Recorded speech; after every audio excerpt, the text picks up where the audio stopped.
अस्सलाम वालेकुम, welcome back to my channel.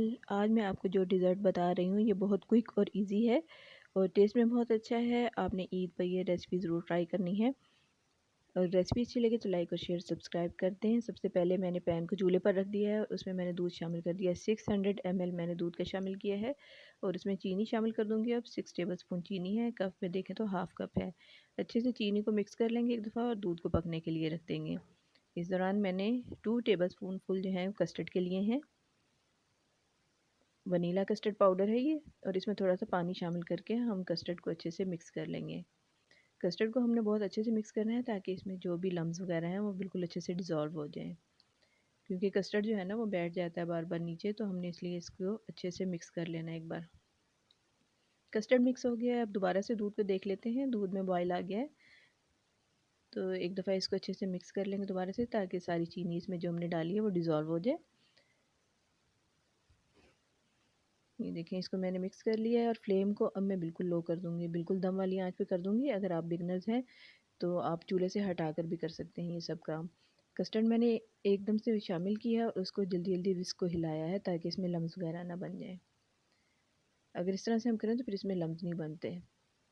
तो कस्टर्ड हमारा अच्छे से मिक्स हो गया है।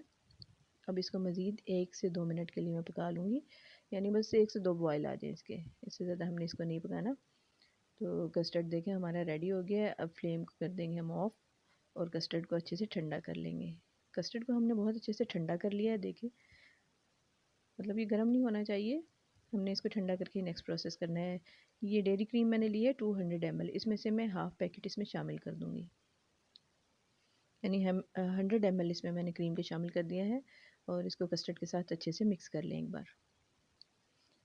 अगर हम गर्म दूध में ये सब चीज़ें शामिल करेंगे ना तो फिर ये पानी छोड़ देगा कस्टर्ड, तो इसलिए हमने कस्टर्ड के ठंडा होने का वेट करना है। एक एप्पल है, रेड एप्पल मैंने यूज़ किया है, उसको मैंने क्यूब्स में काट लिया, उसमें से थोड़ा सा मैंने बचा लिया कि ज़रूरत हुई तो बाद में शामिल कर लूँगी।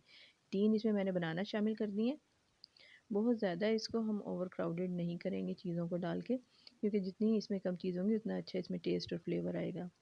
बहुत क्रीमी से ही कस्टर्ड है हमारा। ये देखिए, बाकी का मैंने जो एप्पल रखा था बचाया था वो भी मैंने इसमें शामिल कर दिया है। अब जिस सर्विंग बॉल को हमने यूज़ करना है उसमें हम इसको पोर कर देंगे। कंसिस्टेंसी आप इसकी देख सकते हैं, इसी तरह होनी चाहिए, ना बहुत थिक हो ना बहुत लिक्विड हो। अब जो इसमें हम लास्टली एक चीज़ ऐड करेंगे वो है चॉकलेट चिप कुकीज़। इन कुकीज़ की वजह से इसका जो है ना टेस्ट वो डबल हो जाएगा। तो मैंने इनको कुकीज़ को क्रश कर लिया है बिल्कुल अच्छे से और इसको मैं अब इसके ऊपर डेकोरेट कर दूँगी।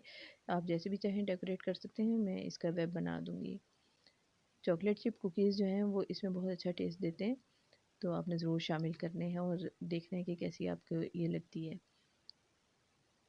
कस्टर्ड को हम अच्छे से डेकोरेट करके और इसको हम चिल कर लेंगे। ईद के लिए बेस्ट रेसिपी है, आपने ज़रूर ट्राई करनी है। ईद के दिन बहुत से काम होते हैं तो इसलिए ऐसी रेसिपी होनी चाहिए हमारे पास, और डिज़र्ट तो लाजमी है ईद के लिए। तो आपने रात को ये बना के रख लेना है और खूब अच्छे से चिल कर लेना है और दिन में आप सर्व कर सकते हैं।